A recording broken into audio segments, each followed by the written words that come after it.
Hi there. In the introduction to music video, I mentioned that I grew to like instrumental groups such as the John Barry Seven and the Shadows. But then at school, there was a magazine or newspaper called Merseybeat that a couple of the guys had, and we used to look in there.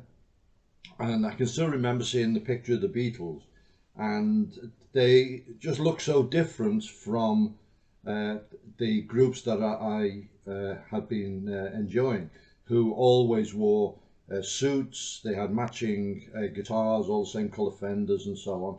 And the Beatles were in leather jackets, and all their instruments were different. It just looked so different.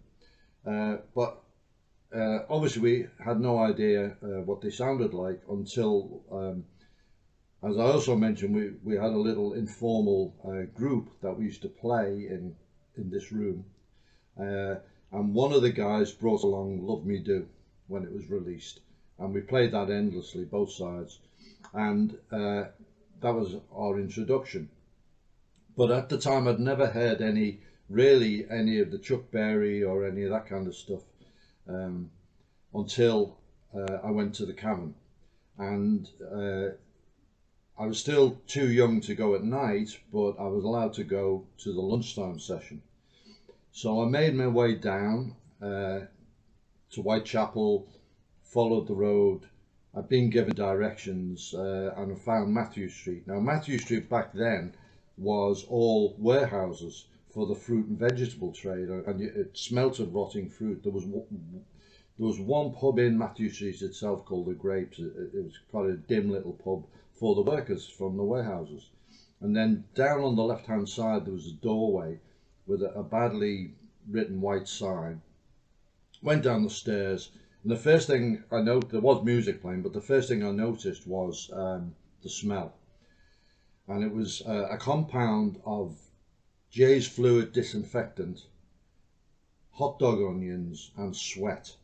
And this smell, if I smell Jay's fluid now, it takes me back to the Cavern, but it would linger on your clothes. I've had girls say to me, I've sat down in a cafe or in the park, and a girl said, "Have you been to the Cavern?"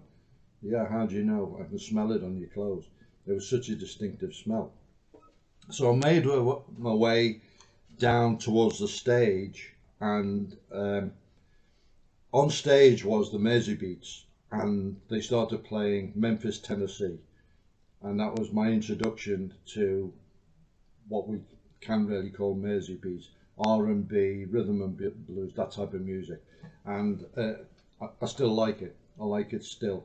And I later started going in the evening to the sessions, and I used to take my sister along later on, and she'd dance over at one side, I'd dance on one side, and then we'd meet up and we'd get the bus home. And it was really great. I saw all the Merseybeat groups, the Searchers, the Big Three, the Remo Four, obviously the Merseybeats I've mentioned, the Roadrunners, Clayton Squares, but I never saw the Beatles. I queued up for them in a massive queue. There's a photograph online of it, somebody posted, and they came along. They said, "Look, you know, you're not going to get in," and half of us had to go. And so, to my disappointment, never ever got to see the Beatles.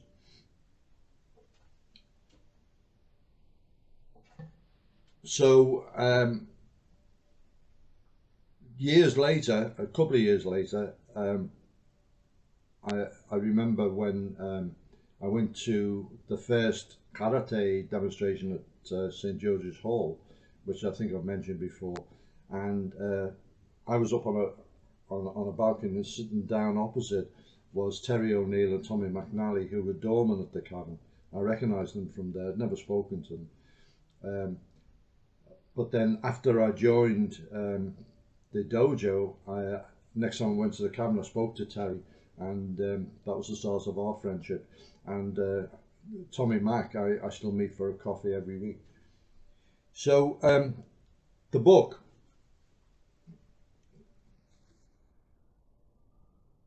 the Cavern, the most famous club in the world, no argument there, by Spencer Leigh. Now Spencer Leigh had a programme on Radio Merseyside for many, many years called On the Beat, and he interviewed numerous people in all aspects of the entertainment industry. And what he's done for some of his books, and he's written a lot of books, is pull out extracts of what they said about a various subjects. So if he's doing a podcast, a show about the Beach Boys, for example, he will have a lot of guests who will have talked about how much they enjoyed the Beach Boys, for example, and he'll pull that out and quote it. And what he's done with this book is have a history of the Cavern Club, which actually gives a night by night and day by day rundown of who was appearing, but also interspersed with quotes from either people who were appearing in the bands or people who were watching them. So it's a really interesting way to write a book. And really, Spencer Leigh is the historian of the Merseybeat scene, and he's done great work. Follow his stuff. Unfortunately, during the Chinese flu, his radio program was taken off. So a couple of quotes from the book.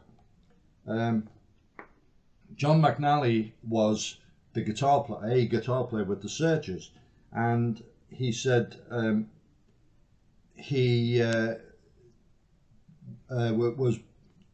band was booked on a venue with the Beatles, who was still going under the title of Silver Beatles, he says, direct from Hamburg. This was in January of '61. Now they'd come back from Hamburg and they'd made the famous appearance on the 27th of December at the Litherland Town Hall, where they blew everyone away.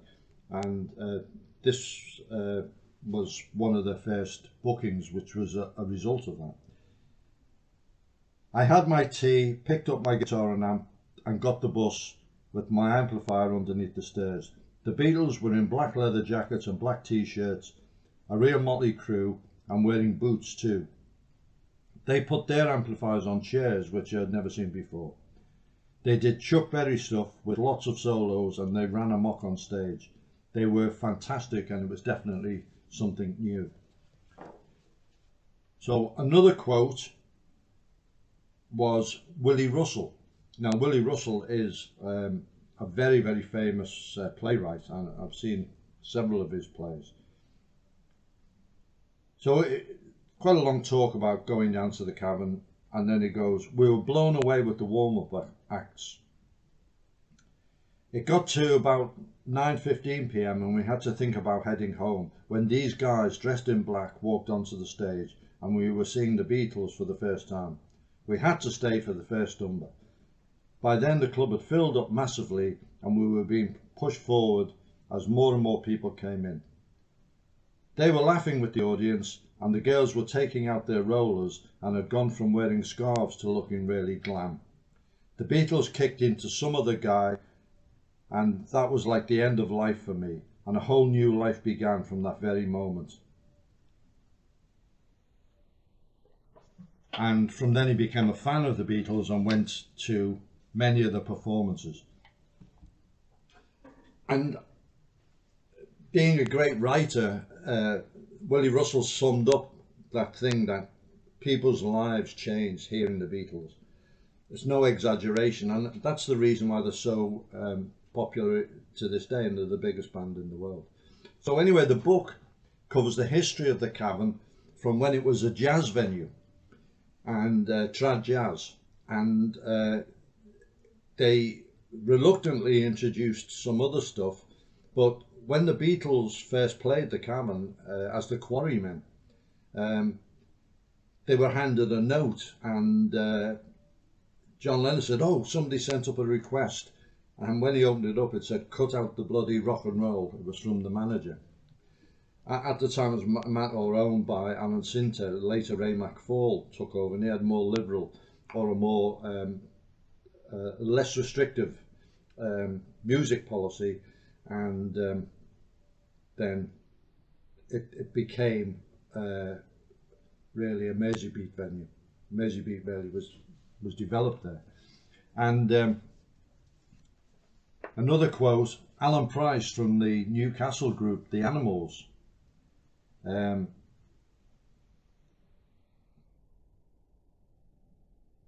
I'll just find it. Here we are.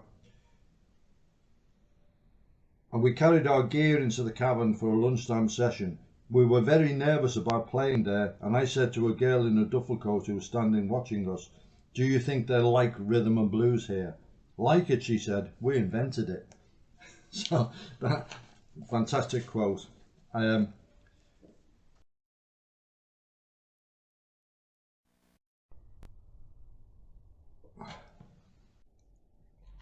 Okay, just had a little glitch on the camera, but the book then goes right through the history until its demise, when basically the Cavern was demolished to make way for a car park for half a dozen cars.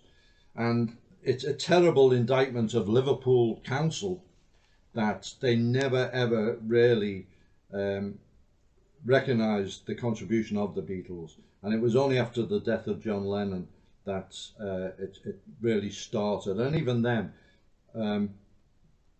our council was the people who changed the name of the big festival in August from Beatle Week to International Music Week. So for some reason they resent the Beatles. I don't know why. I've got to mention Bob Wooler. He's mentioned a lot in the book because he was the DJ. He introduced all the acts. He was also a promoter, and he put shows on himself, and he had a very good reputation amongst the guys. He was very fair. I won't say too much about him because Spencer Lee did a biography of Bob Wooler, which I have and I will review. But he was really part of what made the Cavern the place it was. So I will be reviewing some of the other books by Spencer Lee, as well as other books by Merseybeat group members. So watch this space.